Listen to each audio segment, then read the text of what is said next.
That. Can we please welcome to the Bavard Bar stage Claire Pooley, who's going to tell us what she loves to do. Claire Pooley.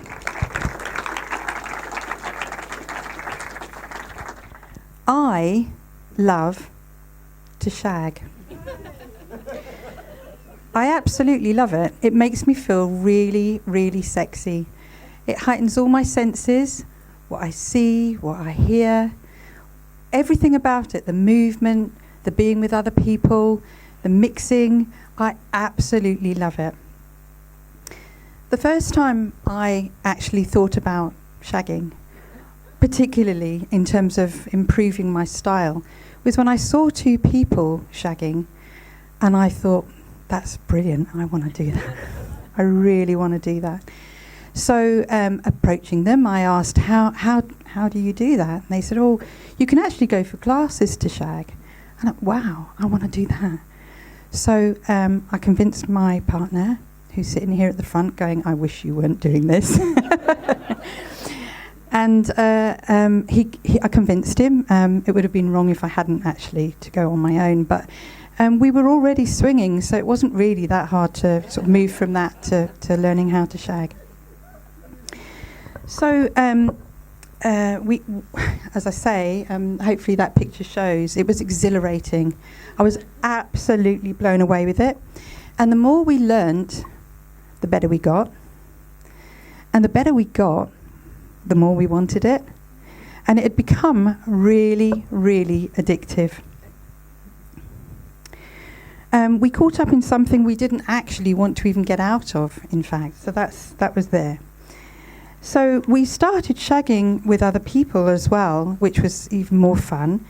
And we started doing things like, well, we'd start with each other, and then maybe halfway through we'd start shagging with somebody else. And sometimes we'd go back to the original partner, and sometimes we would move on to other people as well. And it started to become really just such a thrill. It was fantastic. The other thing was that quite often people were watching us, and we enjoyed that too. So we were really getting egged on by the people watching us. And of course, for us, it was sort of, well, the faster the better. We liked the music, and we'd sort of found our style, and which was slow, slow, quick, quick, slow, slow, quick, quick. It really was fantastic. Now, I have to say that before our 50s, we would never had the confidence to do that. But now, in our 60s, it doesn't matter anymore, and it's okay for me to stand up here and tell you about it as well. You know, we're actually really, really enjoying our lives at the moment. We love standing out. We love being different. We also, of course, we dress up as well. And I particularly enjoy looking for the right outfit. It's really good fun. So the one thing that I'm not sure about is if we're actually on the same page. And I wondered what you understood as shag. So what's the term shag mean to you?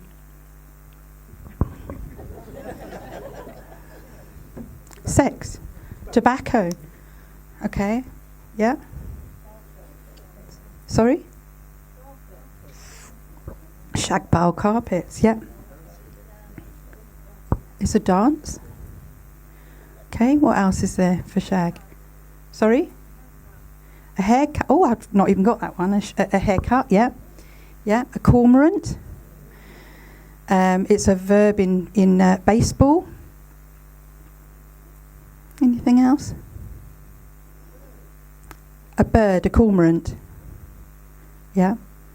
Anything else?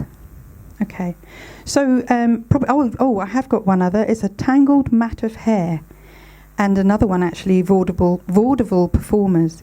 But I know you were talking about sex. But I mean, obviously, it was a vulgar term for sex. It had to be between two people. It had to be male and female, by the way, to do the shag. But it was considered to be very vulgar in the 18th century. But as some of you have said already, I'm talking about the collegiate shag. So I'm talking about shagging as in dancing. So the collegiate shag is named because it started off with the college kids in America. So collegiate shag. And it is characterised by hopping from one foot to the other. Slow, slow, quick, quick. And it's been known to fill the dance floors in America. I've told you it was a collegiate shag. There is a myth, however, that actually the word or the term shag came from that, and it was because at the time two people could get on the dance floor and they couldn't have a chaperone, and it was quite sexy and quite fun. But unfortunately that myth is unfounded, although I particularly like it. So there's always one arm up in the air, okay, which is like the look at me. It's a bit of a show-off dance. And quite often what you'll see is there'll be Lindy Hoppers and there'll be Balboa dancers and other types of dance from that era. But when the shaggers got on the floor, everybody looked at them because they had their hand up in the air and they were they were showcasing dance. In those days, adults didn't particularly like it. They didn't like the college kids. They thought this was wrong. It was absolutely, as I say, filling up the dance floors. And there was a clip, which I unfortunately couldn't get, which was of a psychiatrist of the time saying that it was a really bad thing. Very, very concerned for these young people because it was taking them away from reality. And to be fair, that's exactly what it does for me. It takes me away from my day job. And I particularly like being away from reality for a bit. And of course, nowadays, we would consider that to be good for our mental health. There's also absolutely nothing better than seeing the huge smiles and the kind of camaraderie we have since we've been doing this. In 1935, a shagster called Connie Weddell, whose actually real name was Conrad, had taken dance to Los Angeles.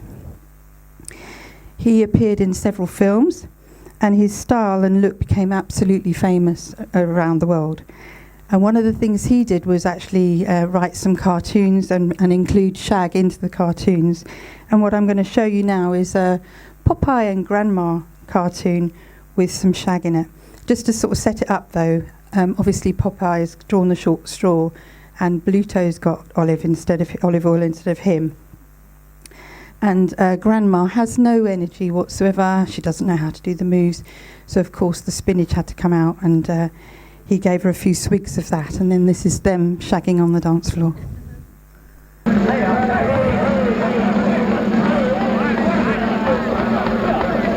Let it go.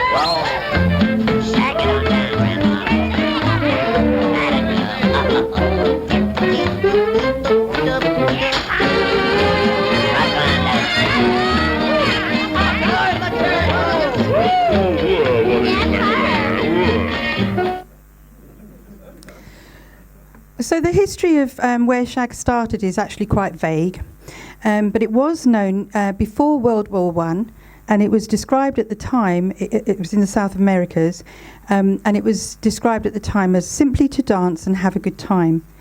Then from different areas came different kinds of shag, and we've got the St. Louis shag, Carolina shag, St. Louis shag, the Hill shag, and so on. This is actually quite a famous picture in the shag world, and as you can see, you can probably see the shagger there, the one that's got his hands up their hands up in the air.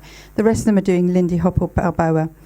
And for those of you that do have in dance itself and why it's such a clever move, is because it's a 6 count. Okay, 1, 2, 3, 4, 5, 6. But the transition is always led on the second slow, so it finishes on a quick. And it makes it look really, really sharp. It requires energy rather than style, although you wouldn't be able to tell. And in order to get a sense of how it's done, let's take a look at Arthur Murray's dance class. Now, Arthur Murray was one of the first people to actually teach people and make a film about shag. He actually he had the Big Apple dance originally, and he'd gone off to New York and had seen this shagging going on amongst all the college kids, and he immediately got some volunteers, and by 1937 he put a clip on trying to teach people how to shag. So apologies for the quality, but this is Arthur Murray. I keep wanting to say Al Murray, but it's not. It's Arthur Murray teaching the shag. That's very well done, and now we'll try with the music. Ready? Hop, hop, quick, quick. Hop, hop, quick, quick. Again. Hop, hop, quick, quick. Again. Hop, hop, quick, quick. That was very well done. And now I'll show you how it looks with a partner. Will you try it with me?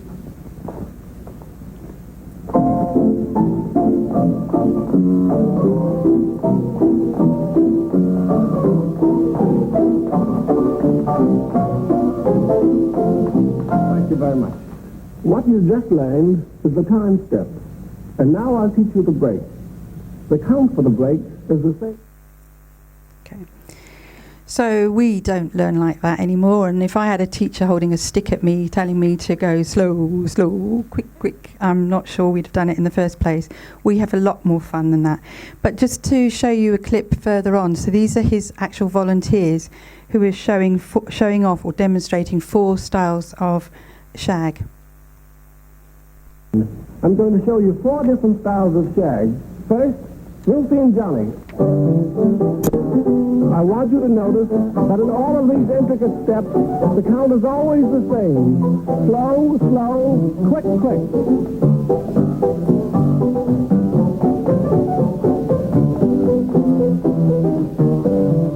Slow, slow, quick, quick. Slow, slow, quick, quick.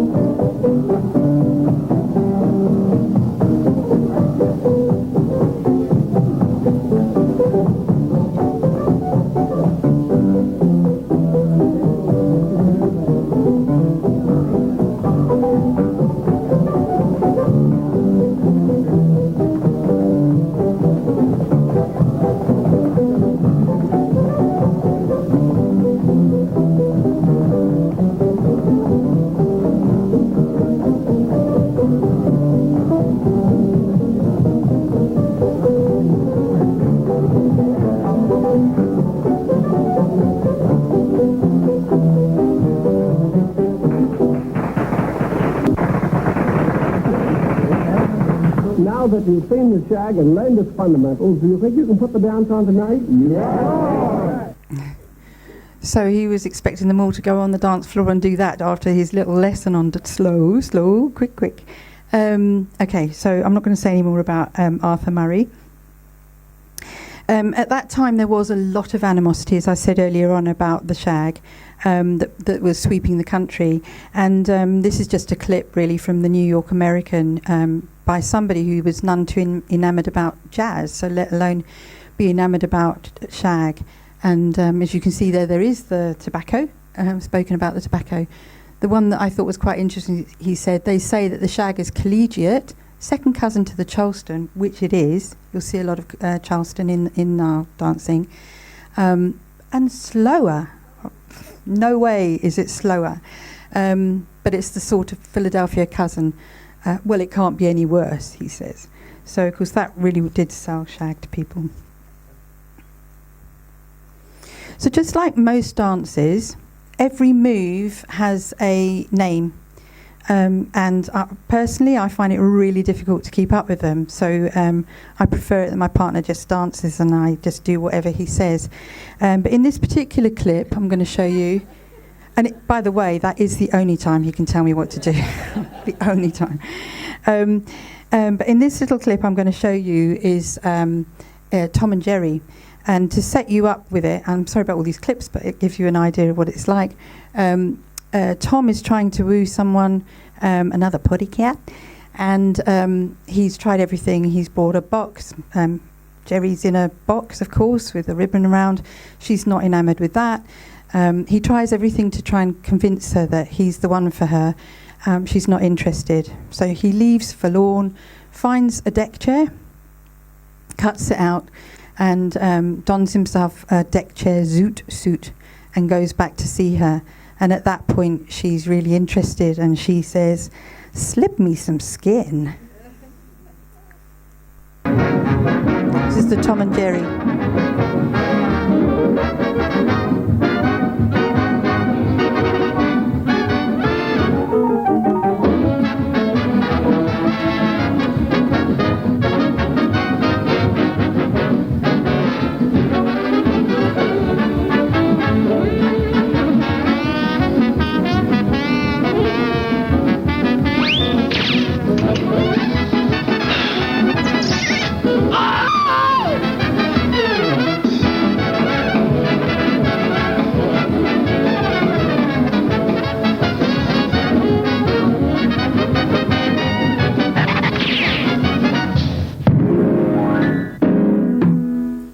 Okay, for those of you need to know, Jerry wins, the mouse wins. Yeah, so that's a typical Tom and Jerry thing. So a little bit more about the deck chair suits later, and also about the Tom and Jerry. But in summary, I'd like to tell you that I do love to shag. I love the moves and the dressing up, the camaraderie and the sheer fun of sharing, swapping and dancing to the uplifting old classics of bygone years. Just one clip I'd like to show you that's just going to finish it off really. I have got two clips actually, but 2 slides, but one last clip. And this is of Laurel and Hardy, and they had the shag in the Jitterbug.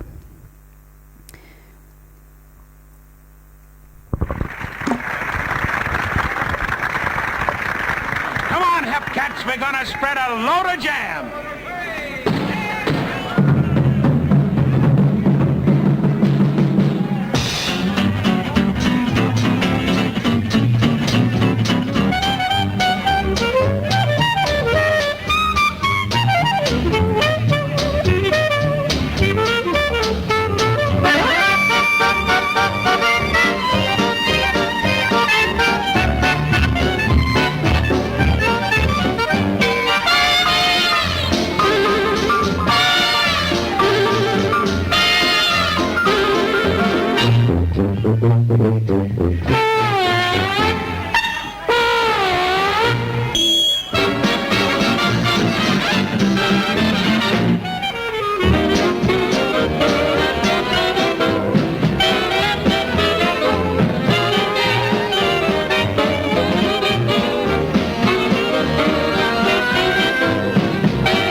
Trumpet reminds me of some of those Harry James records our store got in this morning. Oh, you in the music business? Sort of. I sing in the choir, too.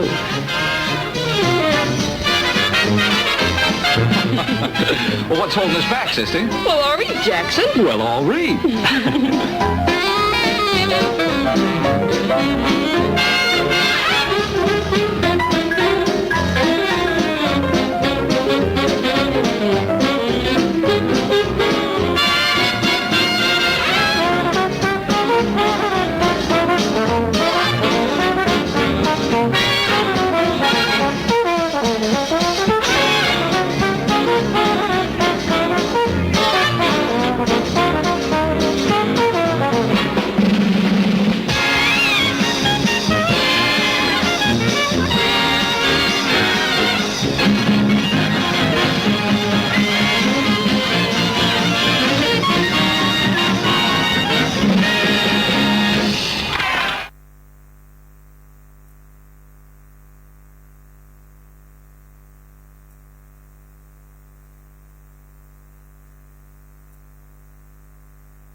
That's Marg, Elizabeth, I've got no breath left, Alan, Val, my partner and myself, and we are swingers that like to shag.